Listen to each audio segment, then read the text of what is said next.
How's it going? Thank you for joining us. We are live. I'm very excited to get this going. Angelo will be joining us any minute. There he is. All right. So we've got Angelo here. He's getting his camera set up, and then we're going to get going. Nice. I think your camera's still off there, Angelo. I weird because I can see you. Yeah, you can see me, but I can't see you. Okay, hang on 1 second. I'm gonna put it back on. Did that come on for you? No, still black. I see myself and it says the camera's on. Hold on 1 second.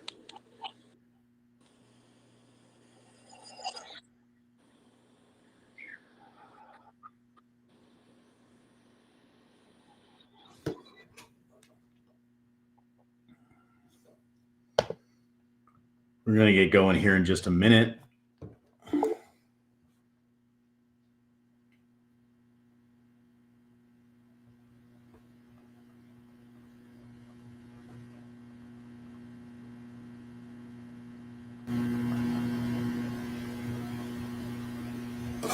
right. Still no camera, Angelo. No, okay, my camera's on. Now I just turned it off. What do you have now? All black? Yeah, all black. Okay, so now I'm going to turn. It says it's on my phone, and I see myself up in the. Like I see me and you because my camera's on. I don't know why it's not showing it to you. Do you want to check with somebody to see if it's going out to Facebook with my camera? Let's see.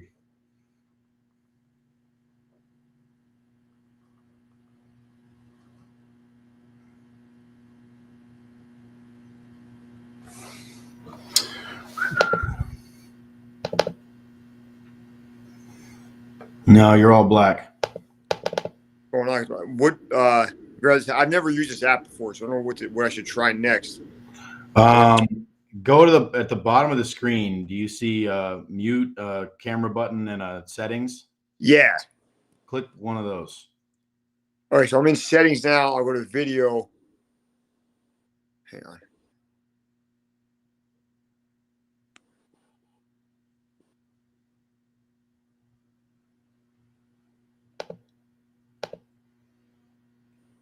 So when I click that disable camera, that's when I go off. Okay. All right, see if you can come back. Oh, I lost him. Well, one way or another, we're going to get started here in just a second. Worst case scenario, Angelo, just yeah, because my camera's on, so I'm going to turn it off right now, right? And now it's showing me off. So it was working just a second ago. Oh wait, hold on. How about now? No. What, dude? You want to get started audio only? Yeah, we can do audio. That's fine. Okay. All right. Look, this is not a huge deal. So Angelo's here. I wish I could see him because I haven't seen him in so long. Angelo, and you can keep kind of messing with it while I introduce you. Angelo was my strength coach at NC State when I was a freshman and sophomore.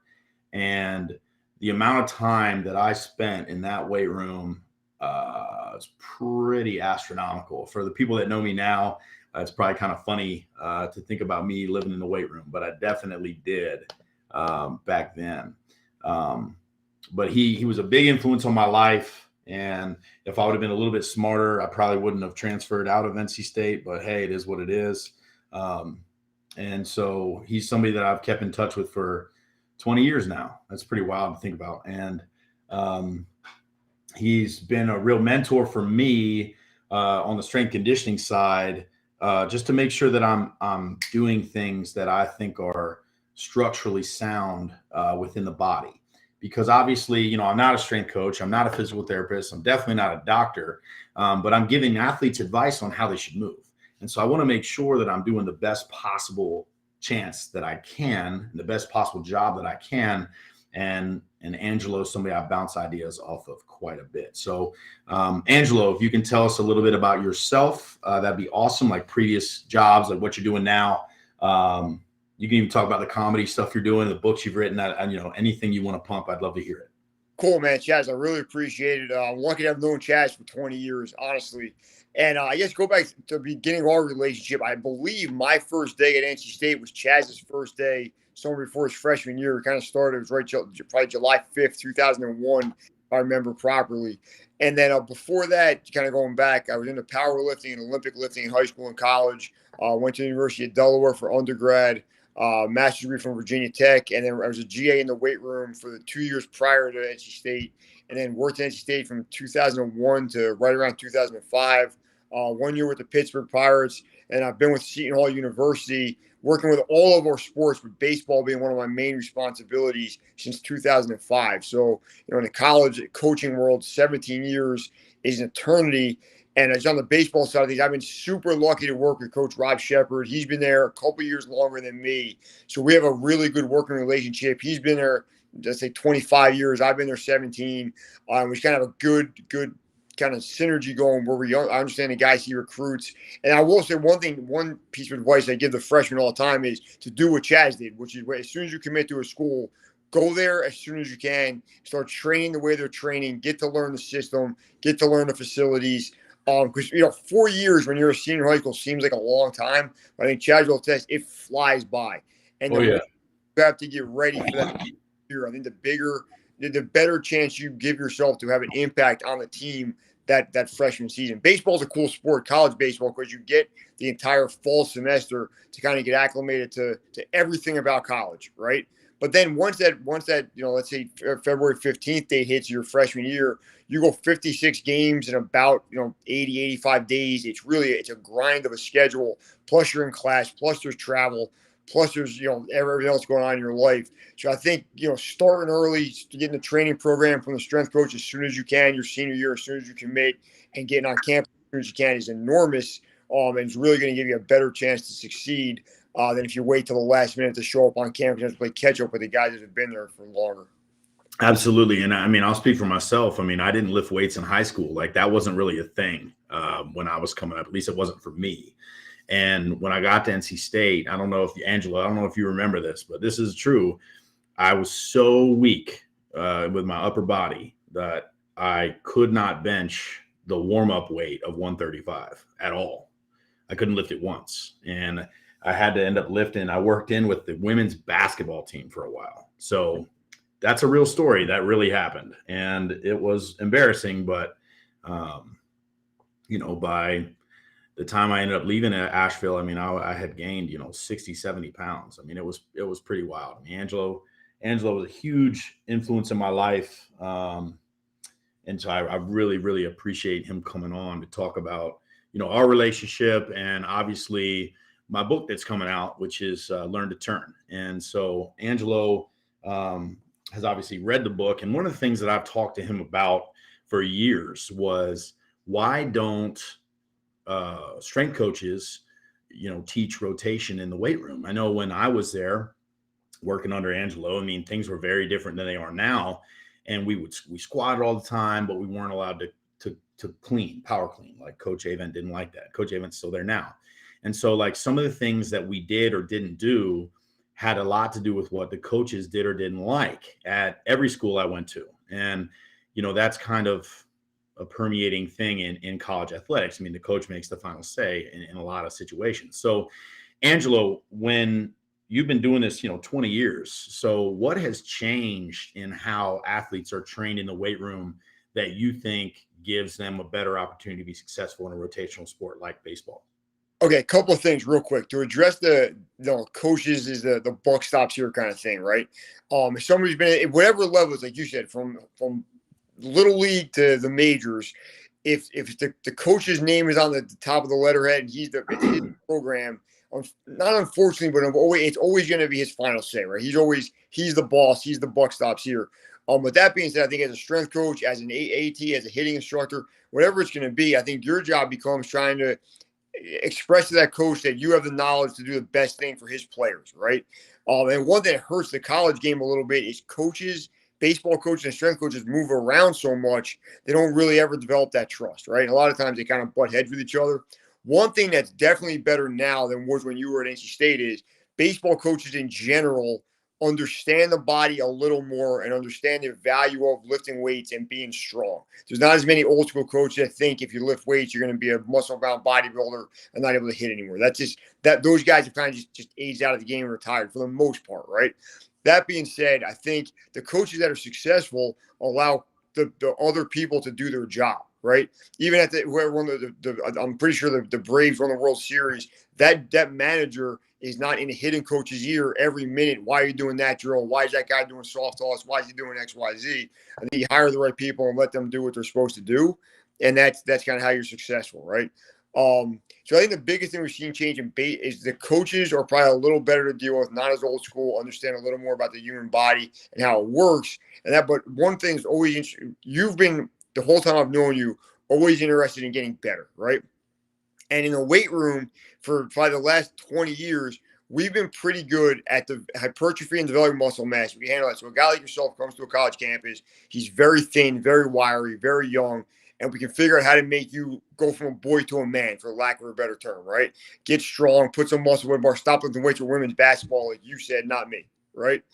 But how do we make that transfer to the baseball field? Because we all know and have played with guys that look like monsters and can't hit the ball out of the infield, right? Or can't throw over 75 miles an hour if they're a pitcher. Yeah, so they say that's look like Tarzan, hit like Jane. Yeah, I know it's cool to say that in 2021, but I think the thing is, how do you get from weight room strong to baseball field strong, right? And I think a lot of it is that rotation. And one thing that's kind of is still shocking to me, we've had this conversation before. We were a good school in the Big East. We had guys drafted every year, been in the Big East tournament, I think 12 years in a row. I don't want to brag, but it's kind of a baseball powerhouse in the Northeast, right? We get guys at that level that are not great at doing rotational drills with med balls, that are not great at rotating. That's why I think what you're doing is so interesting, that if you take a kid that's, pretty strong, good hitter, good hand-eye coordination, and introduce that rotation component at an early age, they're only going to be better when they get to college if they didn't do that kind of training. No, you're exactly right. And that's what we see over and over and over again. And, with the sedentary lifestyle that we're seeing now with, cell phones and iPads, I mean, look what we're doing right now. I mean, this didn't exist 20 years ago, Right. So kids, a lot of times, I mean, I'll move around a little bit so you can see me. I mean, they're on their phones like this all day long. Their shoulders are rounded, their chests are inward, and they don't have like active and developed posterior chain, which is everything behind you, all your back muscles, your glutes, your hamstrings. So, and those are the muscles that we want to activate and train and be coordinated with when we're hitting. And when I see kids come in here, regardless of their age, even professional athletes, honestly, they've never spent any time actually learning how to turn. The turning stuff and the rotational stuff is assumed because, well, you're a hitter or you're a thrower. Of course, you know how to rotate your body over the top or under the bottom as a hitter or thrower. And the bottom line is they don't. And in many cases, and I would love your thoughts on this, Angelo. In many cases, I see a lot of athletes, especially baseball athletes, they go into triple extension in their back leg when they hit. So triple extension is when your ankle, your knee, and your hip are all in an extended position, okay? So what happens is they're trying to push their pelvis around. The reason they do that is because all the stuff they do is push-pull in the weight room. A squat, a deadlift, it's all about how do you get it into hip hinge and then out of hip hinge with force and power and speed. And so they get comfortable and confident in that movement. And the next thing you know, they're doing that while they're trying to hit. And it's like a thrusting move as opposed to a rotation of the pelvis from above. And that gets guys into a lot of trouble. So Angelo, why do you think that pelvic control component, I mean, it definitely wasn't a part of what we did, right? And do you think there's anything in the weight room that we're doing now that actually helps teach athletes the true basics of rotation? Okay. I guess there's a couple different parts that we'll take apart.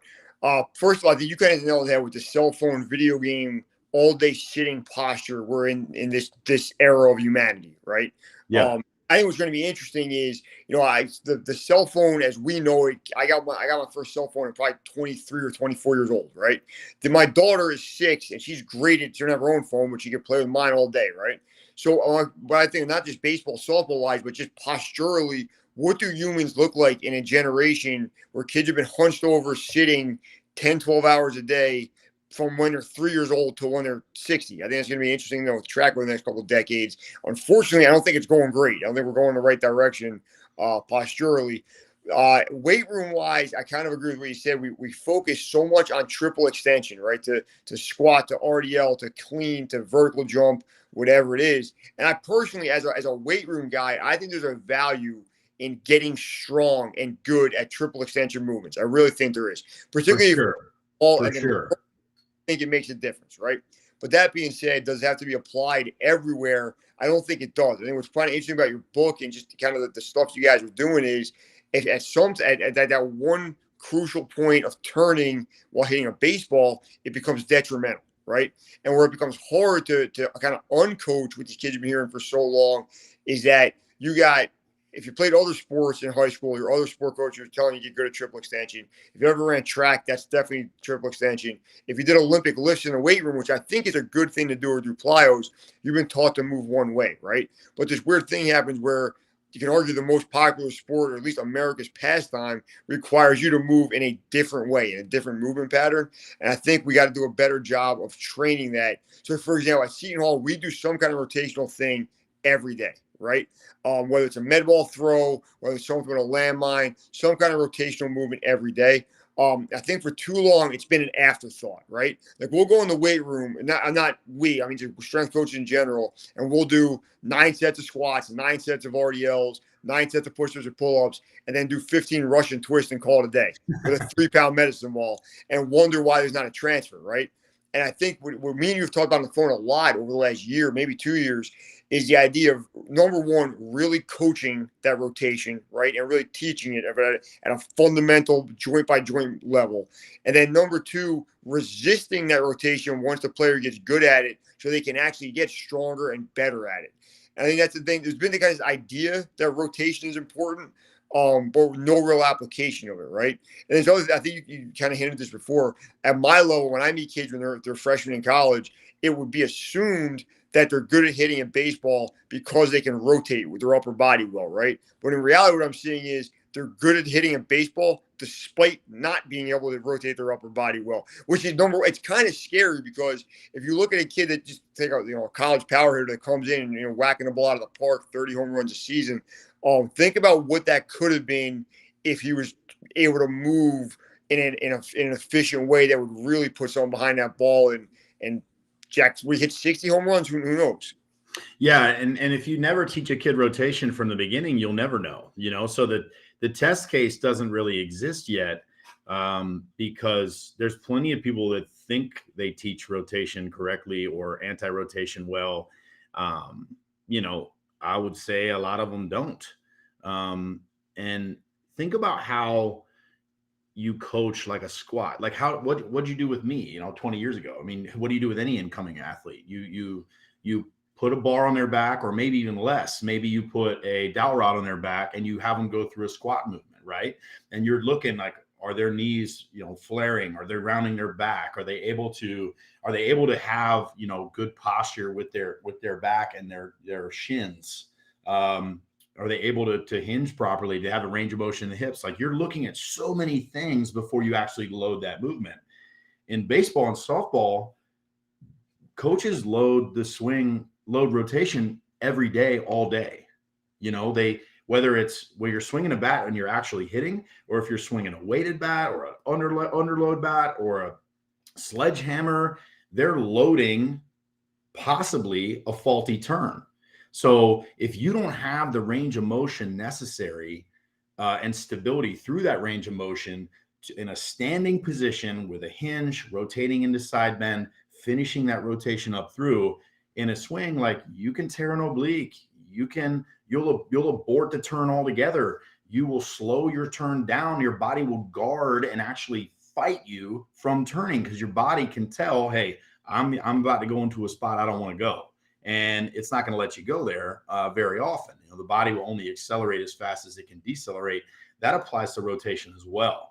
So when I get a kid, even a player like Ryan Mountcastle, who hit 33 home runs this year in the big leagues for the Orioles as a rookie, he was a terrible rotator. He was a first-round draft pick. I mean, that guy's a monster. And every single year, we adjusted something with how he thinks about rotation, how he practices rotation, and every single year he hit better. I'm not telling you that I changed his swing. I changed how he rotates. And once he could rotate really well with great posture, hold that hinge, rotate into side bend, and keep his head still, keep his posture back. I mean, he was AAA MVP. As 2 years ago, he led all the minor leagues in doubles 3 years ago. He's hit 300 at every single level he's been at, except the big leagues so far. But he started terrible this year, but now he's got 33 homers as a rookie. He led all rookies in home runs, and the Major League Baseball players voted him Rookie of the Year, whether the writers did or not. Obviously, they voted Arozarena, but he was the guy. They were like, no, that's the dude.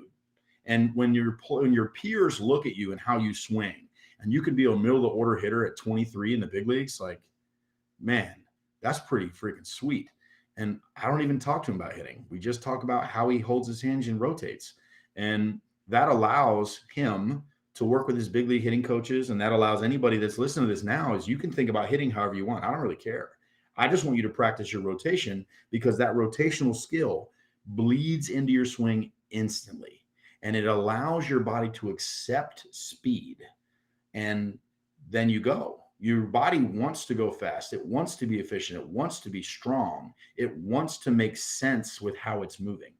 And once it feels the new speed and direction and stability of rotation, once you're doing it right, the sky's the limit. And that's what I keep seeing. Yeah, and I think he's a great example. I think you guys are going to continue to see success. And I think where you're really going to see an impact on players is the kids you're starting with now that are young, right? Take the 8-9-year-olds you're dealing with this now. What do they look like at 18 or 19? And I think that it's one of those things where it's a little bit hard to sell, because it's a 10-year process, maybe learn how to move properly, right? I think, but you guys do such a great job of keeping clients and keeping kids, loyal and in the system. I think what you guys do well is that we're going to teach you this one skill, then you can go apply it to other hitting coaches, other managers, whatever it is. It's not just our way or the highway. There's a million ways to look at hitting a baseball, but all of them involve rotating your upper body, right? And this is how we're going to do it properly. This is how we're going to train it. I think that's really going to work. I think Mountcastle is a good example of somebody who had a great impact on the majors a couple years after dealing with you. But I'm kind of curious to see what happens in 5-6 years from now when these young kids you're dealing with are being in college or pros, and seeing what that looks like then. Well, what we're seeing is just doors be opened for these kids, right? So recently, like tonight, I was done around 9. I had a couple girls in hitting, softball players, and this dad was in getting a catching lesson with Luke, one of my guys. And he's watching these girls hit, and he's looking at these girls, and he's looking at me, and I could tell he'd never seen anything like it. And they left, and I said bye, and I went over to introduce myself to the dad because I hadn't met him yet. And he was like, "Good Lord, like, what is the dude? That's how your girls hit?" And I was like, "Yeah." And this dad's been his kid's hitting coach for years, and now he's truly considering like letting us hit with him, And that's the thing. Like, once you see it, and you really understand the rotation, you can't really unsee it. I mean, when you watch baseball tonight, you're going to see rotational skill. And, people say, well, how'd those guys get it? They didn't use a Rebels rack, or they didn't do rotational training. Like, yeah, they didn't. Why not take a shortcut? Like, why don't you want to do it? And then you can move that way, because I think a lot of I guess physical therapists and athletic trainers and even baseball coaches, there's a lot of different certifications now where you can like assess players, whether it's functional movement screen or on base U or TPI or whatever. And I think if you constantly look for a problem, you're going to find it. Like, I could go through every athlete I have and probably take them through a screen and find something that they're not, excellent at. And I can get bogged down, like crushing them with that. I mean, I think that most athletes are healthy. I think most athletes are strong. I think most athletes are coachable. And I truly believe that any player, male, female, whatever, can learn how to turn better if you just show them how to do it. Why is that any different than anything else we learn? You didn't learn to cut your food by yourself in 30 minutes, and you definitely weren't just handed a knife and told figure it out. Like somebody helped you. When we throw a kid in the pool, we don't just say hope he swims and that's Right. it. Like we're there. So why is that different for rotation? When you assess an athlete, Angelo, in the weight room, yes, you're looking for problems, but you are making sure that they're safe, that they're available, to recruit the right muscles. And I think that's really, really important. Angelo, we don't have a ton of time left. What are you wrote a book recently as well on endurance athletes. Obviously that's really different than a very anaerobic activity like swinging a bat. What do you think from a strength coach point of view would be something that people can take from my book and really apply? And what do you think, how do you think the weight room and strength coaches really can do a better job of implementing true rotational skill training the same way they coach a clean or a bench press? Okay, great question, man. I think number one, you gotta watch baseball. Like you mentioned baseball tonight. I think one thing that, and I'm not at all trying to belittle my role as a strength coach, but the main movements we coach, if you look at a squat, you look at a deadlift, you look at a bench press, they're relatively, if you understand anatomy, which are hopefully most strength coaches do, it's relatively easy to see what are the prime movers, what are the antagonists, what's posture supposed to look like. They're fairly easy movements, right?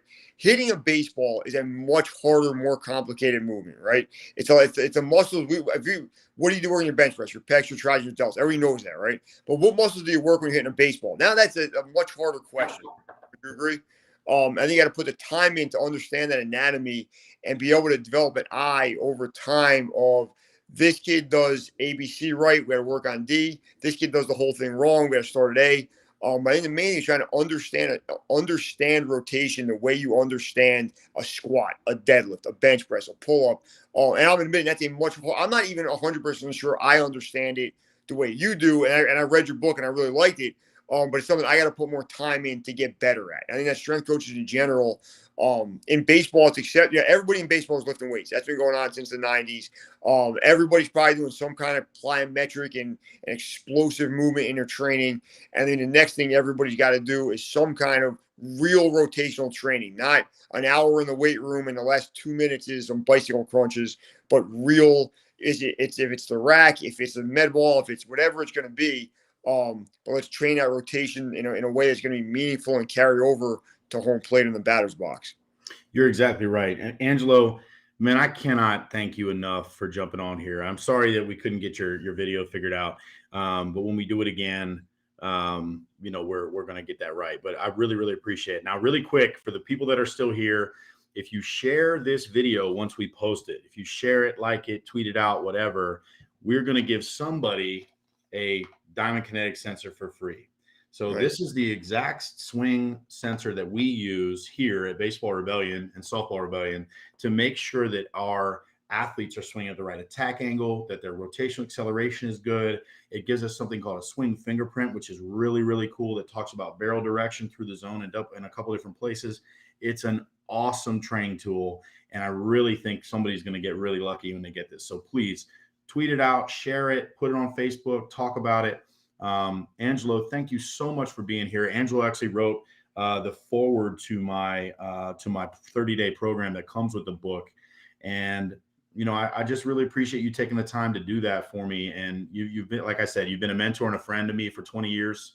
And, getting to talk to you again in a professional setting is really, really cool.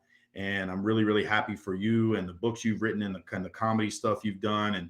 And I just think you're just a super interesting guy, big sneakerhead, big hip hop guy.